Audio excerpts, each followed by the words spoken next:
She carried the weight of a nation on her shoulders and lit the fire that united millions. Cathy Freeman's story is not just about running fast. It's about resilience, identity, and breaking barriers. From a small Indigenous community in Queensland to the world stage at the Sydney 2000 Olympics, Freeman became a symbol of hope and reconciliation. This is the inspiring journey of Cathy Freeman, the Flame of Australia. Catherine Astrid Salome Freeman was born on February 16, 1973, in Mackay, Queensland. She was the daughter of Norman and Cecilia Freeman, belonging to the Kuku-Yalanji people of far north Queensland. Her story begins in a time when Australia was still coming to terms with its treatment of Indigenous people. A time when racism, poverty, and the long scars of the stolen generations shaped daily life. Cathy's childhood was far from easy. Her father struggled with alcoholism and eventually left the family. Her mother, Cecilia, worked tirelessly to raise her children, teaching them resilience and the importance of staying strong through hardship. Later, when Cecilia remarried Bruce Barber, Cathy found in him not just a stepfather but a steady mentor who constantly encouraged her dreams. Even as a little girl, Cathy stood out. She wasn't just quick on her feet, she was unstoppable. Family members remember her sprinting barefoot across grassy paddocks, always challenging the boys and often leaving them far behind. Running gave her a sense of freedom, a way of forgetting the challenges her family faced, if only for a moment. At just 8 years old, Cathy made a declaration that stunned her family. She looked at her mother and said, "One day I'm going to the Olympics." But she didn't stop there. She added, "I'll be the first Aboriginal person to win a gold medal at the Olympics." These weren't just words, they became her lifelong mission. Her school years revealed just how extraordinary she was. Cathy won race after race at school carnivals, often leaving her classmates far behind before the finish line. Teachers and coaches quickly noticed her raw talent. To them, she wasn't just fast, she was special. By age 14, she was already competing at a national level, proving that her childhood vision was more than just a dream. But Cathy's journey wasn't simply about sport. Growing up Indigenous in Australia meant she often felt the sting of racism and exclusion. She once said that being Aboriginal made her feel different from everyone else. At times, she was singled out or made to feel less than her peers. Yet instead of letting those experiences hold her back, Cathy turned them into fuel. Running wasn't just about winning. It was about proving that she and her people deserved respect and recognition. Her identity as an Indigenous woman became central to her journey. Cathy carried with her the stories of her ancestors, the struggles of her community, and the dreams of countless young Indigenous kids who longed to see themselves represented on the world stage. Every step she took on the track was more than an athletic stride. It was a step toward justice, pride, and reconciliation. By her teenage years, Cathy Freeman's name was already buzzing in athletic circles across Australia. Her natural speed, discipline, and fierce determination set her apart. At just 14 years old, she won her first national title in the under-17 200 meters. For most kids, that would have been a peak achievement. But for Cathy, it was only the beginning. In 1990, at just 16 years old, Cathy achieved something extraordinary. She was chosen to represent Australia at the Commonwealth Games in Auckland, New Zealand. The selection itself was historic. She became the first Aboriginal woman to compete in the Commonwealth Games. To add to the pressure, she was still a teenager, wearing the green and gold for the very first time. When Cathy helped the 4x100-meter relay team win gold, history was made.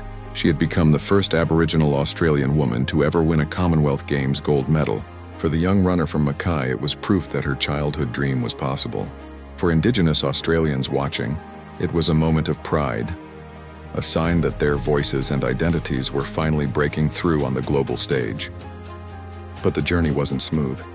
Despite her success, Cathy faced challenges on and off the track. There were critics who questioned whether she could sustain her momentum. Some even doubted if an Aboriginal woman could compete at the highest level in athletics. Yet Cathy refused to be defined by doubt. She trained harder, pushed her body further, and sharpened her focus. By the early 1990s, she was unstoppable. At the 1994 Commonwealth Games in Victoria, Canada, Cathy stunned the world.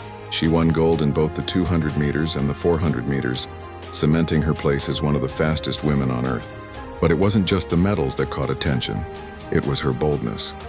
After one of her victories, Cathy carried both the Australian flag and the Aboriginal flag during her victory lap. It was a powerful moment. To many Australians, this was a celebration of unity, but to others it was controversial. The Aboriginal flag was not yet officially recognized by the government, and some sporting officials felt her actions were too political. But Cathy stood firm. She wasn't just running for herself, and she was running for her people. The dual flag symbolized her two identities, an Indigenous woman and a proud Australian. She later said, "It was my way of saying I'm proud of being black and I'm proud of being Australian." This act of courage showed the world that Cathy Freeman wasn't just an athlete. She was a role model, a leader, and a symbol of hope for Indigenous Australians. Every time she stepped onto the track, she carried with her the weight of two histories, one of struggle and one of triumph. By the mid-1990s, Cathy was no longer just a rising star. She was a force of nature, on her way to becoming a household name across Australia, and soon across the entire world. By the mid-1990s, Cathy Freeman was no longer just Australia's fastest woman. She was one of the world's greatest athletes. But with success came pressure. Every competition, every race, every headline carried the weight of expectation, not only from Australia, but from her Indigenous community, who saw her as a symbol of pride and possibility. The 1996 Olympic Games in Atlanta were her first real test on the biggest stage of all. Cathy ran brilliantly in the 400 meters, finishing with a silver medal behind French runner Marie-Josée Pérec. For most athletes, a silver at their first Olympics would be cause for celebration. But Cathy was not satisfied. She wanted gold. She later said that standing on that podium gave her a taste of victory and a fire to push even harder. After Atlanta, Cathy's dominance only grew. In 1997, she became the world champion in the 400 meters in Athens, beating the best runners on earth. She defended that title again in 1999 at the World Championships in Seville, becoming a back-to-back world champion. Few athletes in history had ever managed that. By now, she wasn't just a contender. She was the favorite for the upcoming Sydney 2000 Olympics. But with the glory came enormous pressure. The Australian media followed her every move. Sponsors, fans, and commentators all declared Cathy as the face of the Sydney Games. And to Indigenous Australians, she was more than an athlete.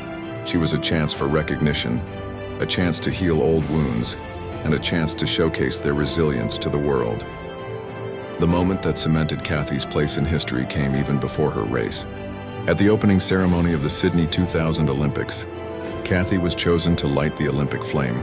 Millions of people around the world watched as she stood in a pool of water, holding the torch high before igniting the cauldron.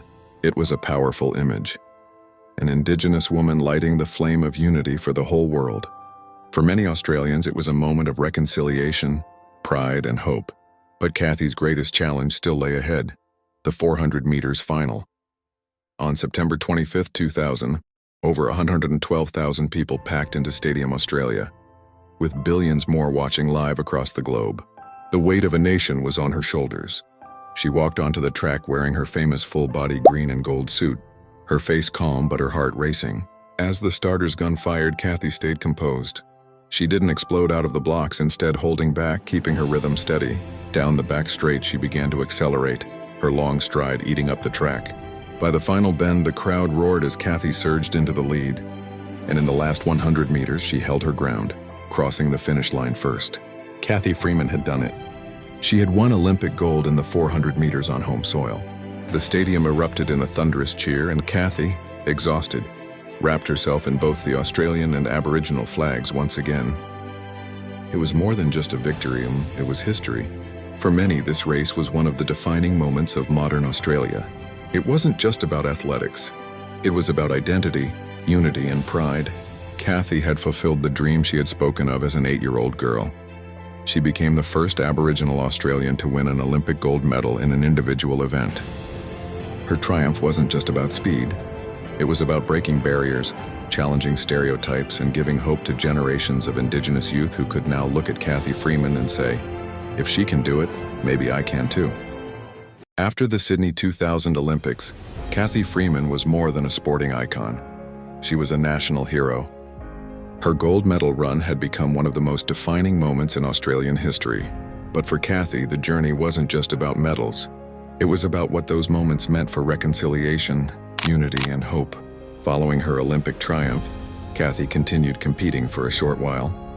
But the intensity of the spotlight, years of physical strain, and the pressure of carrying a nation's expectations began to take their toll.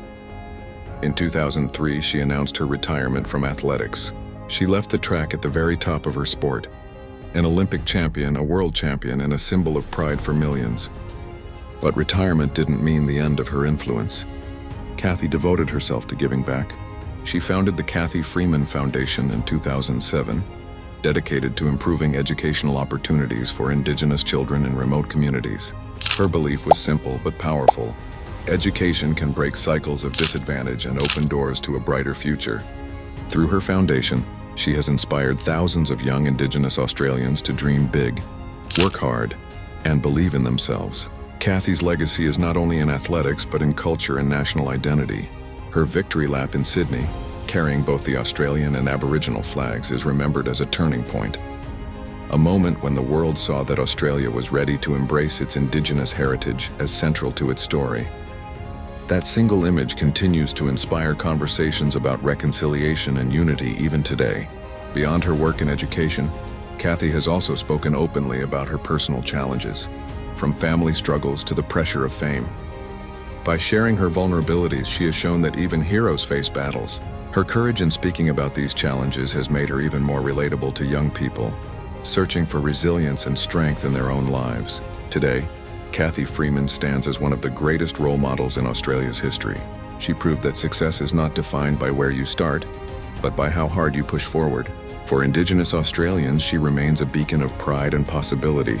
For all Australians, she is a reminder of unity, perseverance, and the power of believing in your dreams.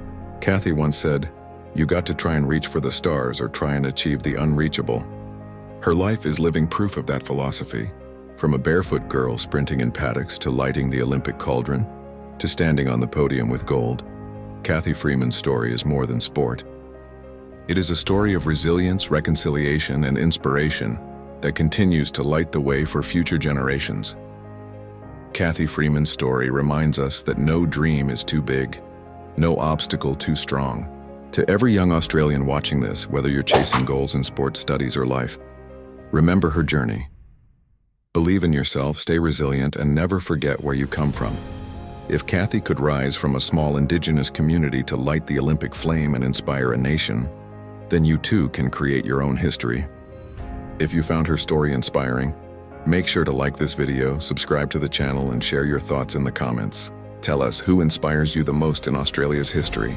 Your story might just become the next video we share.